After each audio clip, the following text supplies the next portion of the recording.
things that's really stuck with me, after watching this film is really the impact of humanity and the kindness and love that we have for one another. And I want to know for the both of you, after immersing yourself into these two beautiful human beings' lives, has that changed how you interact with your loved ones? Has it changed with the kindness and love that you put out into the world? Gosh, I mean, for me, I think it's just, I think one of the great privileges of our job is that you connect to those feelings a lot, and I think particularly in this, because of it, the central theme being about kindness and humanity and family, I think it does make you think. I mean, I think it's part of what makes it kind of heartbreaking to do at times is that it makes you reflect a lot on what you have and what you love. So I think that's definitely true, uh, but it's also an amazing thing to be able to touch base with that, as part of our job. That I think we can get very busy in our lives, but to be able to think about that stuff properly is a real privilege. I think so. I think living in this sort of world for so many years has had an impact. And mainly, maybe more than anything, thinking, changing or expanding or breaking down sort of ideas or parameters around which I had that I didn't know I had around ideas or relationships or what things can be or human beings can be. I think Lenny was and Lenny and Felicia together really marched to the beat of their own drum without apologizing. And that's very inspirational. But I think also too, after my third viewing of the film, I really felt like it made me think of my legacy and what Mm. would I want my legacy to be, after I left, how would I want the impact of my life to be on my family or into the world? And I want to know for the both of you, either personally or professionally, what is that legacy that you would like to leave the world? I mean, for me, it was exactly what I wrote in the movie, which is the last thing really that Felicia says, which is kindness, kindness, kindness. That's all that has the largest, most deafening ripple effects on the people around you. I mean, I think that's beautiful. I think there's things that I think a lot. There's things that you learn, pretty early on. I learned pretty early on from my grandmother, that it was values and kindness and goodness, and uh, so I think it's you just wanting to leave it slightly better than you found it. And I think that's all in community and kindness. Working with a family, you're playing these two beautiful people. What was the hardest scene for you to film? Like, what was that one scene that you felt like I really need to get this right to really encompass who this person is? For me, it was the conducting scene, no question. Yeah, being knowing that if I didn't get that right, if I didn't really conduct them, then certainly musicians would know I didn't do it, and then you would also feel that it wasn't real, and then the whole movie falls apart. So it was like kind of it was important thing. I feel like you had a couple of those scenes. Yeah. I think for me, the hardest one was the scene in Palm Court, where I talked to Shirley about, how I really feel about everything. That was probably, but for me, I was an embarrassment of riches with such incredible writing. You are often intimidated by stuff, but actually by the time we got to set, Bradley had created such an amazing environment. I wasn't nervous, but that was just one that was a little challenging for me, mainly because Bradley wasn't acting with me in that scene, and I didn't like it when he wasn't actually Lenny, but he was, he guided me through it amazingly. Look, I just want to thank you both so much for taking time out of your day to speak with me. It really means a lot. And I'm just sending nothing but love and light both your ways. I hope you have a great day. Thank you. Thank you so much. You too. Thank you. Thank Back to you. you. As much as I love the cathedral scene, it's honestly when we see Leonard's teaching Yeah. that you truly feel all that it takes and the intentionality behind composing.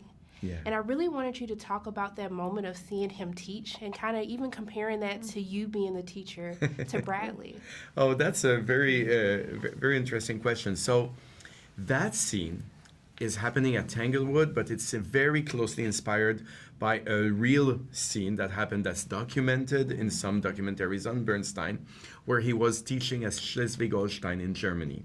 and you see this very nervous young conductor, and Lenny trying to help him, but also, he's Lenny. So, of course, everybody is just scared.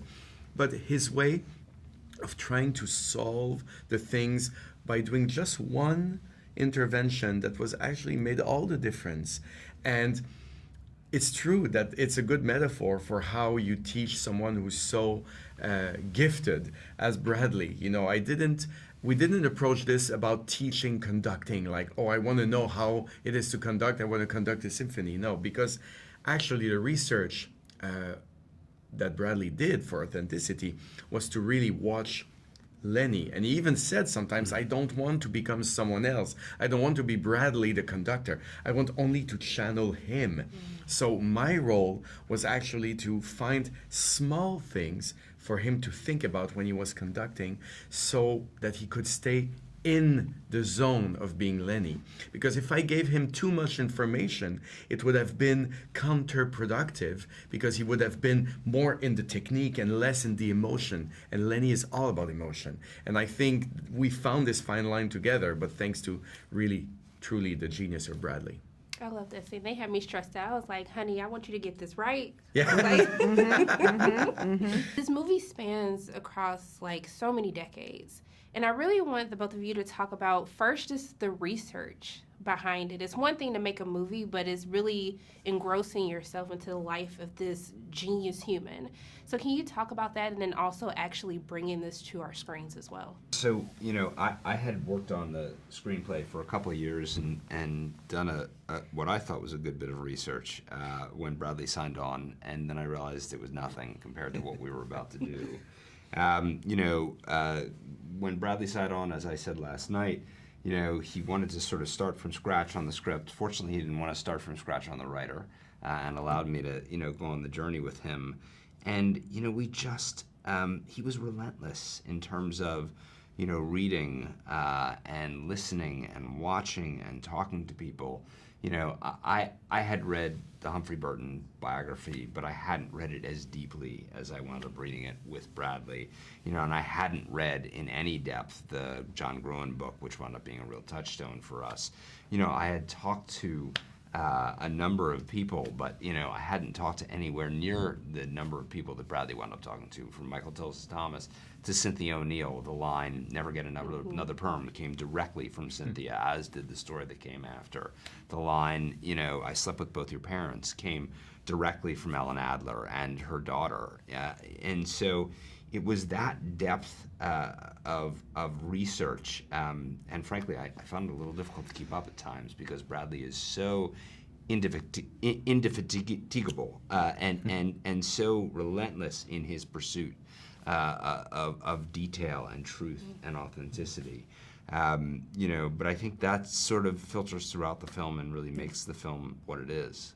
Yeah, and I would say once they got the script into the place that they really wanted it, that Bradley took all the research that he had done, and then he drove every department, and he really took command of the departments, and he knew that relentless drive for authenticity.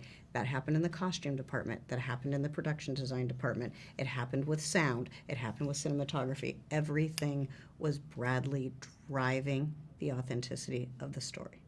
Look, I just want to thank you guys for just creating something that does feel different and felt more personal than we get to see in stories about people's lives. So I just want to thank you all for taking time out of your day to speak with me. And I'm just sending love and light all your ways. I hope you have a great day. Well, thank you so much. Thank you so much. Pleasure talking to you. Absolutely. I just want to say thank you for everything you did with this movie. Thanks.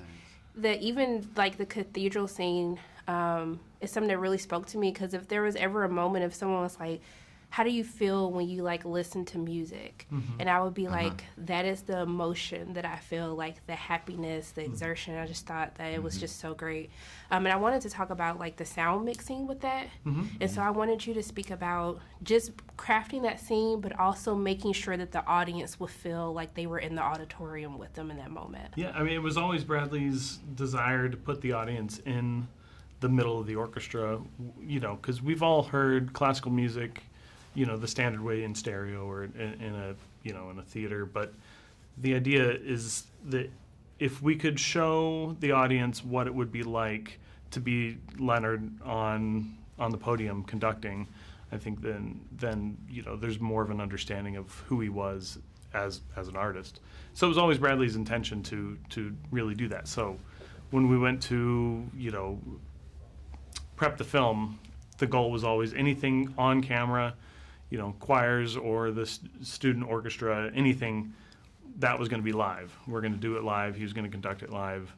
And then that way, there's no trickery to the audience. The audience will feel it just like he's feeling it. That's the goal. At Ely Cathedral, there were 60 microphones hanging from the ceiling. Yeah, so that you could encompass the sound, and it's what is it called, Dolby? Yeah, and Dolby Atmos. We put in yeah. specific microphones to accomplish that. We were talking before. We were like, I wonder how many microphones that they actually need to use for that. Yeah, there was 'cause it was 60. insane. I want to say there were Harry did. 62. Yeah. I'm just gonna give you a hug, okay? Thanks. Yeah, I was in the corner, rocking back and forth for a few weeks after, but anyway. But I mean, also too, I love the black and white element of it, and I think that really makes it a tough job for like costume and production design, because you have to make sure there's certain things like show through when you Right. don't have the color to accentuate that. So I wanted you both to talk about what struggles did you find with the black and white, and then also too with the costume design. For people who are famous, but only famous like if you're into that section of like music, not having like the photographic evidence or anything like that to be able to actually pull and create looks for the screen as well. I think Mark, the costume designer, and myself, Kevin, worked closely together on sort of doing film tests with the black and white to see how the colors responded. Certain colors in the mid-range would all read the same.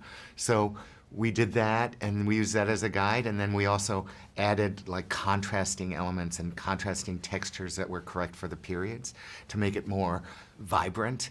But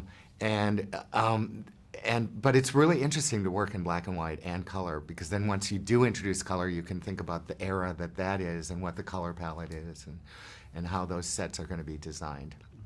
And costumes. I think textures, and I think a lot of the research was black and white too, so we could take a hint from that and notice, Lenny's textured tweed jacket really reads. Let's be sure to do that, and a print or beads on Carey's dress when we first see her.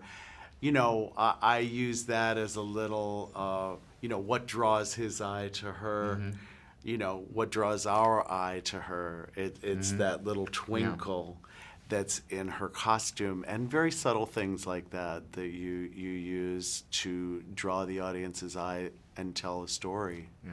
And there's an elegance about her too. It's just when you look at her, it's just like, let me sit up more. Like when when she walks into the room, even the outfits that she wears, it's like, this is a woman you want to pay attention to. How about when she gets off the bus and she walks into the light? And I think it's Carey, a credit to Carey's performance, because that is who Felicia Montalegre Bernstein was, a very elegant, self-possessed woman, and Carey pulls it off beautifully. And of course, Carey and my work together really wanted to play that up. Look, I just want to thank all of you guys for taking time out of your day to speak with me. I'm just doing nothing but sending love and light all of your ways, and I hope you have a great rest of your day. Thank you. Thanks for looking so beautiful for I had us. to come correct, I love these okay? nails. Yeah.